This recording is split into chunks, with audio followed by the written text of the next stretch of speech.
é Joyce, eu sou psicóloga, atuo na saúde mental há aproximadamente uns 10 anos, tanto aqui na rede do Rio de Janeiro, quanto na rede de Belém do Pará, onde eu me formei na Universidade da Amazônia. E atualmente, além dessa aula que eu estou dando aqui para vocês, eu também faço parte da assessoria acadêmica para o preparatório do estudo dirigido para as residências multiprofissionais em saúde mental. E bom, então hoje eu fui chamada aqui para a gente tratar de uma aula que vai chamar Políticas e Práticas em Saúde Mental no Brasil.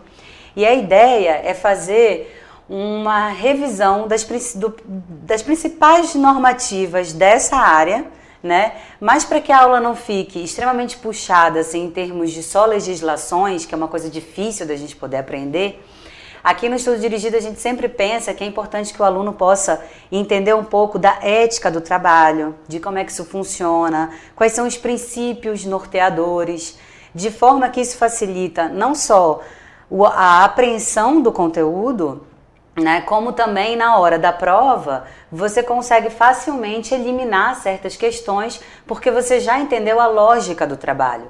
Então isso facilita muito para que quando você veja determinadas respostas você diga, bom, isso aqui está absolutamente fora, ou então, isso aqui está dentro daquilo que eu vi, vou confirmar direitinho o que é mais próprio para essa resposta, tá? Então, partindo dessa lógica, o que eu fiz? Eu peguei as normativas e também fiz uso de alguns documentos, né, oficiais do Ministério da Saúde também, para que a gente possa tratar dessa parte que vai dizer mais do trabalho em si, dos princípios, da lógica, da ética, tá bom? Eu espero que assim facilite e fique bom para todos vocês, tá? Qualquer coisa também manda e-mail, a gente está sempre aberto para poder ir ajustando e melhorando cada vez mais. Então vamos começar, né? A aula de hoje, então, é Políticas e Práticas em Saúde Mental no Brasil. E eu começo fazendo um breve histórico, exatamente nessa perspectiva de introduzir aí, até quem nunca participou dessa área da saúde mental, nunca trabalhou em nenhum serviço, possa ter essa compreensão, né? O primeiro CAPS, que hoje é um dos principais serviços de referência, né, na rede de saúde mental, ele surge em 1987. Portanto, a gente tem uma ideia de que isso é alguma coisa muito recente, né? Mas esse primeiro CAPS ele surge, aí é um dado muito importante da gente entender, a partir de uma militância e de um trabalho, né, feito não só pelas equipes que já trabalhavam nos serviços, como pelos familiares, pelos próprios usuários, né? Você tem todo um movimento político e social para que essas normativas e essas legislações que a gente vai ver já em seguida, elas fossem se constituindo, tá? E aí eu vou já falar disso também, né? Em 87, então, a gente tem esses centros de atenção psicossocial. Você tem, em 89, né, a entrada no Congresso de uma lei que vai durar 12 anos para ser aprovada e que é uma das principais normativas da saúde mental, né, e dentro da reforma psiquiátrica brasileira, que é a 10.216, que foi aprovada em 2001, portanto, né, quer dizer, ela entrou em 89, isso dá uma ideia do quanto que essas legislações encontraram resistência e barreiras para poder se fazer acontecer, né? E aí a década de 80, então, ela é toda marcada aí por essa reforma do asilo, né, por uma ambulatorização. E ela teve, apesar disso, assim, desse grande esforço, essa década, ela teve pouca mudança efetiva no modelo assistencial, né? Ela faz, digamos assim, um preparatório para que na década seguinte, aí sim, diversas legislações sejam promulgadas, né? E aí, o que acontece? Um dado importante aqui para a gente retomar. O processo de reforma psiquiátrica, ele vem muito junto de um processo de redemocratização do país, né? Isso significa o quê? Que no momento em que a gente sai de uma ditadura, o papel do Estado ele começa a ser questionado pela sociedade. E isso, por que isso é importante para a gente entender? Porque é um momento em que a sociedade começa a dizer, olha, Estado, você tem alguma coisa a ver com esses manicômios que existem, com essa forma de tratamento desumanizado. Ele começa a implicar o Estado na existência dessas instituições que eram a base do tratamento da saúde mental. tratamentos desumanizados, com extrema violência, segregação social, isolamento. Tudo isso era característica de um atendimento à saúde mental. Então essas pessoas ou elas ficavam isoladas nesses chamados manicômios, asilos, onde ficavam outras pessoas com outras doenças, e muitas vezes também pessoas moradoras de rua, toda e qualquer pessoa que não era benquista pela sociedade vigente, digamos assim. Então elas eram isoladas nesses lugares, né? Você tinha esses manicômios e, num dado momento, isso começa a ser questionado. E aí o papel do Estado, então, passa a ser revisto por essa pressão social. Isso vem junto, por exemplo, com a reforma sanitária também. E aí são processos que vão se constituindo até a gente poder ter efetivamente, já na década e a partir de 1990, um processo de aceleração numa normativa que até então era absolutamente inexistente sobre o trabalho na saúde mental, que vai legislar sobre muita coisa, sobre desde a necessidade de prontuários, a necessidade de lugares específicos de trabalho, de equipes, enfim, a gente vai vendo aqui ao longo da aula, tá? Então, de 90 a 2003, aí a gente tem essa intensidade política e normativa, né, que a gente vai denominar no Brasil como a reforma psiquiátrica.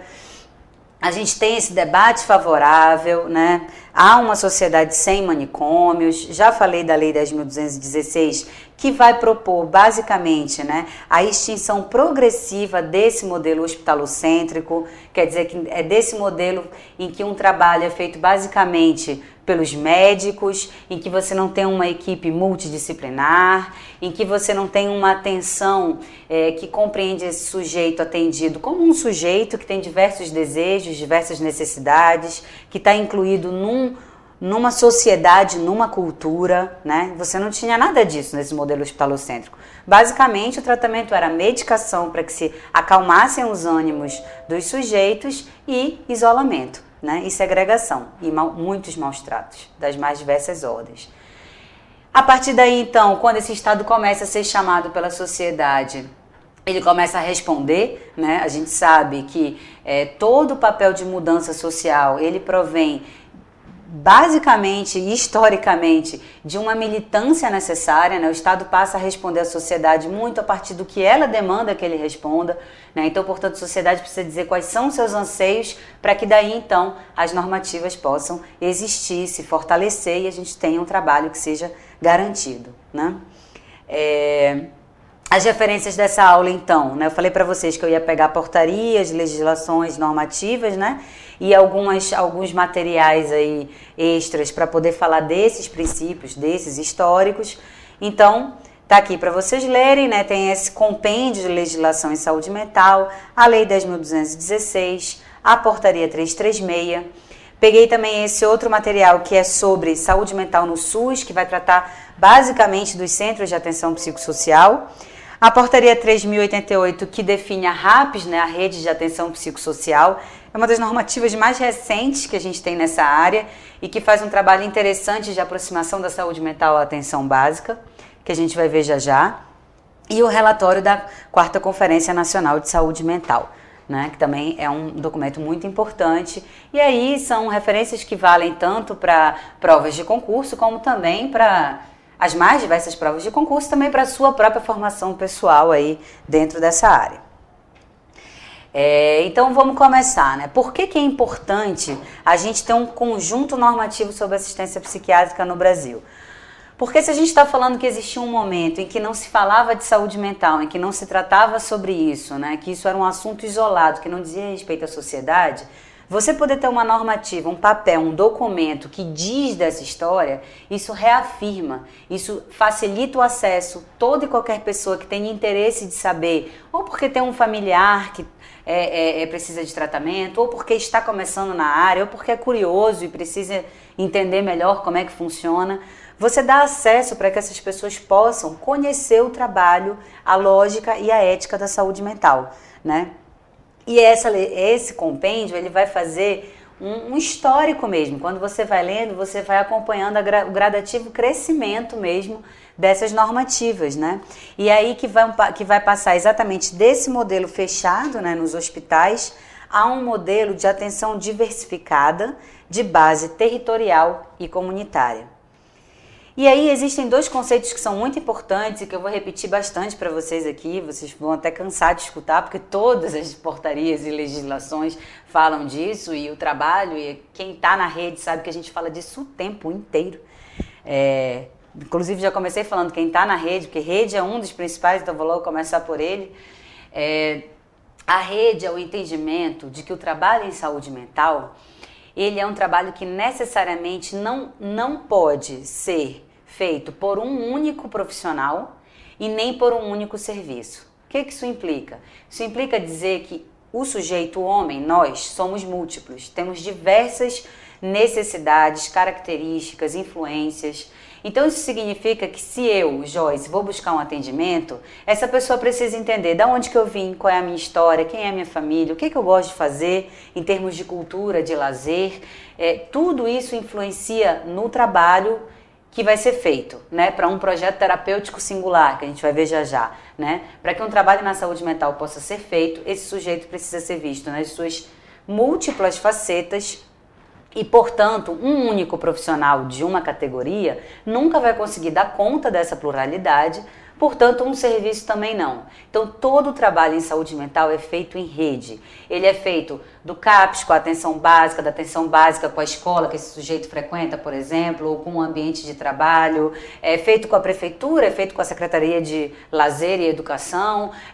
Entende? Você tem um trabalho que sempre é interdisciplinar e em rede. Isso sempre vai ser dessa forma, exatamente como uma desconstrução de um trabalho que acreditava que tudo podia ser no hospital, tá? E, portanto, se é em rede, você tem que ter uma consideração desse território. Rede e território são conceitos muito interligados. O território, e aí é uma coisa importante da gente dizer, ele não é algo que diz respeito única e exclusivamente à geografia do lugar. Então para eu entender o território, eu preciso entender quais são as características geográficas daquele bairro que o sujeito mora. Eu preciso saber se é montanhoso, se tem praia, né, como é que é o clima. Isso você até também precisa saber. Mas o conceito de território, ele não é único e exclusivamente geográfico. O território é o lugar onde o sujeito se identifica, aonde ele encontra pontos de apoio, ou porque ele tem familiares, ou porque ele viveu lá a vida inteira, então ele se reconhece naquele espaço. O território interliga essas redes por onde ele transita, então se é a praça, se é o bairro, se é o futebol da esquina, se é a farmácia que ele sempre vai, se é a casa da avó, enfim. É um território que interliga e identifica o sujeito a um lugar. Portanto, uma das características, por exemplo, de atendimento na saúde mental é que você vincule o sujeito a serviços que são naquele território dele. Porque não adianta eu fazer você ter que se tratar ou ter que ter um acompanhamento, qualquer que seja, num serviço, se isso fica a 2 horas da sua casa. Você dificilmente vai conseguir chegar lá, por todas as peculiaridades e especificidades, né, dos transtornos mentais. Você precisa, né, e desses sujeitos e ao que isso leva, né, que não é só o transtorno, mas enfim, você poder entender que esse sujeito não vai adiantar ele ficar a 2 horas de distância, ele precisa estar num lugar onde ele se reconheça, onde ele saiba onde ele está, que ele goste, entendeu? Que ele se identifique. É preciso que ele faça um vínculo com essas equipes que o tratam, né, que o escutam, que o acolhem. Então, assim, esse conceito de território e de rede estão sempre muito interligados e vão estar em todas as portarias. Eles são a base para todo o tratamento, inclusive para todo o movimento de reforma mesmo, né, que vai trazer todas essas noções de sujeito, de singularidade, de desejo, de vínculo, de território, de necessidade de compartilhar o trabalho, enfim, tá? Então, a gente segue. E o que eu fiz aqui num ponto, né? Eu peguei as normativas, peguei algumas referências e eu peguei algumas questões para que a cada subtópico a gente possa ver o que disso que eu estou falando, como é que isso cai na prova, né? Efetivamente, como é que isso está escrito lá para que eu possa entender. Então, peguei alguns exemplos para que a gente possa ter uma noção, tá? Essa é da banca do CESP, do ano de 2010, uma prova para psicólogo. Vai dizer o seguinte: o Ministério da Saúde, a partir da década de 90, do século passado, definiu uma nova política de saúde mental, instituindo um modelo de serviços de base comunitária que incentiva a criação de serviços em saúde mental públicos e territorializados. Com relação aos termos base comunitária e territorializados, assinale a opção correta. Territorializado significa que as regiões Norte, Sul, Centro-Oeste, Nordeste e Sudeste foram contempladas na implementação deste modelo. B. Base comunitária diz respeito à teoria de base adotada nos programas de saúde mental, terapia comunitária. C. Base comunitária define que os cuidados são oferecidos na comunidade, em articulação com os recursos de que a comunidade dispõe. Letra D. Base comunitária refere-se ao fato de entender os pacientes portadores de transtornos mentais a partir de sua realidade, ou seja, sua comunidade. Territorializado refere-se à área geográfica onde os cuidados são oferecidos à população. E aí, qual será a questão que vocês acham que é a correta? Bom, a resposta é a letra C. Base comunitária define que os cuidados são oferecidos na comunidade, em articulação com os recursos de que a comunidade dispõe. Exatamente dentro desse ponto que eu estava falando de território de rede, que de nada adianta você pensar num tratamento que não inclua a cultura desse sujeito, o lugar de onde ele vem. Tratar, por exemplo, um sujeito no Rio de Janeiro, no centro da cidade do Rio de Janeiro, é absolutamente distinto de tratar um sujeito, ou de ter um serviço, ou de acolher um sujeito no interior do Pará. Você não pode considerar que essas duas culturas, você vai prever um trabalho que seja exatamente igual. Não, essas pessoas têm uma comunidade que as cerca, elas têm uma cultura que as constitui, uma história de família, tudo distinto. Então você tem que saber usar esses recursos que existem na comunidade para que o trabalho seja singular e próprio a cada realidade, a cada sujeito. Tá bom?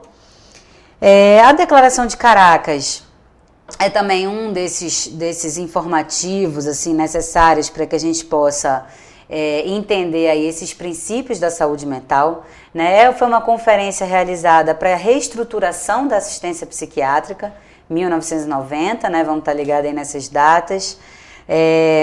Teve a participação de diversos atores, de usuários, de familiares, de profissionais, de representantes do Poder Legislativo e Judiciário.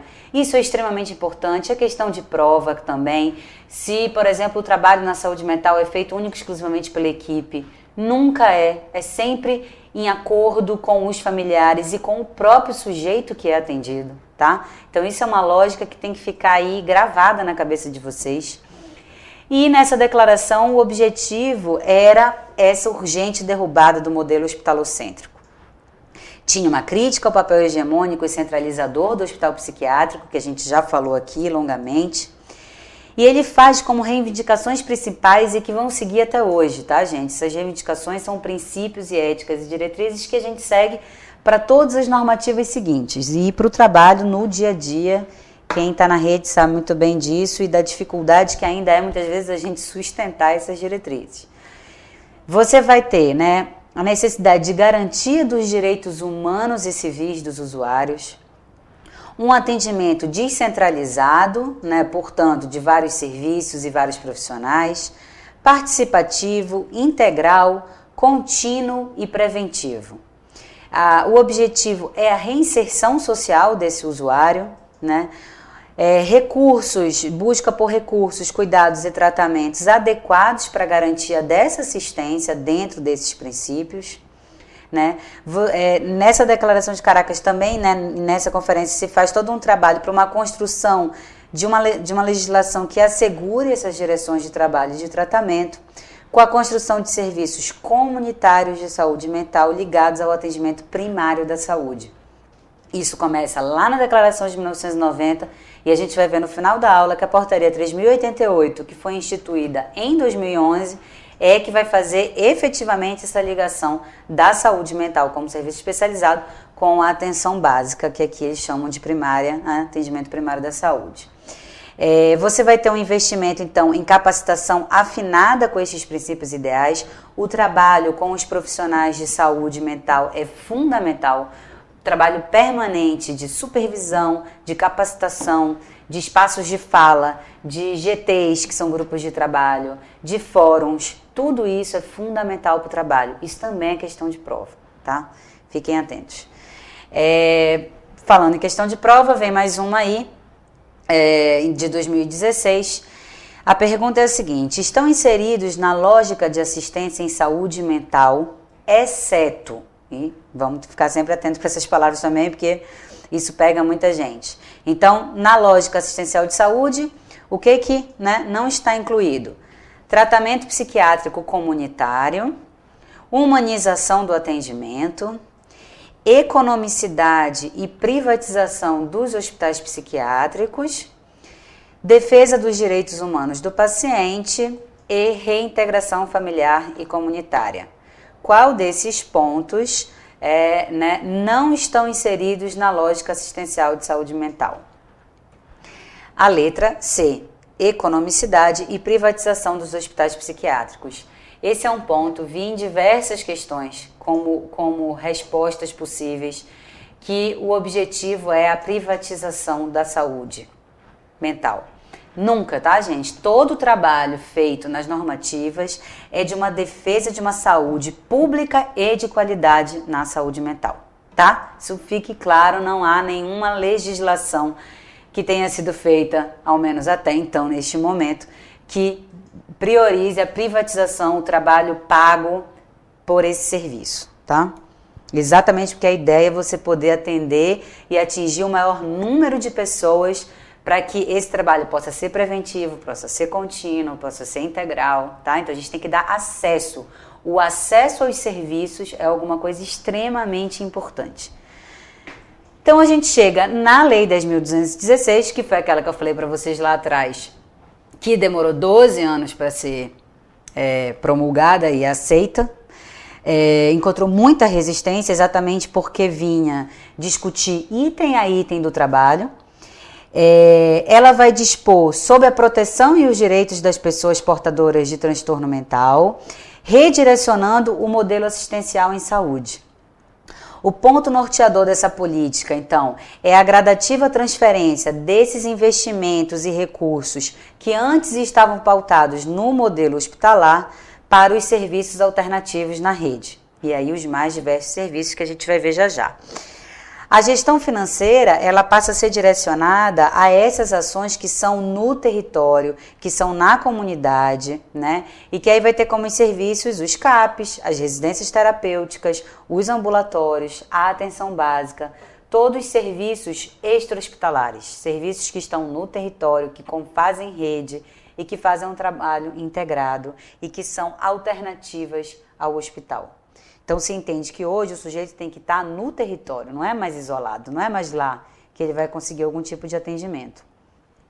Então, essa lei, né, que é uma lei federal, portanto, né, vale para todo o Brasil, ela tem como objetivo, né, reforçar o acesso ao melhor tratamento, né, por esses sujeitos, um tratamento que seja humano, que seja respeitoso, que insira o sujeito, né, no seu território, contemplando as suas necessidades, que o proteja contra qualquer tipo de abuso ou exploração, que garanta sigilo, né, às informações e aos meios de comunicação, para que se tenham ambientes cada vez menos invasivos e preferencialmente em serviços comunitários. O Estado, então, aí como responsável pela garantia dessas políticas, né, e por isso que não privatizadas, mas sim como o Estado sendo responsável, não só pela garantia das políticas, como também das ações de promoção de saúde, integrando aí sociedade e família.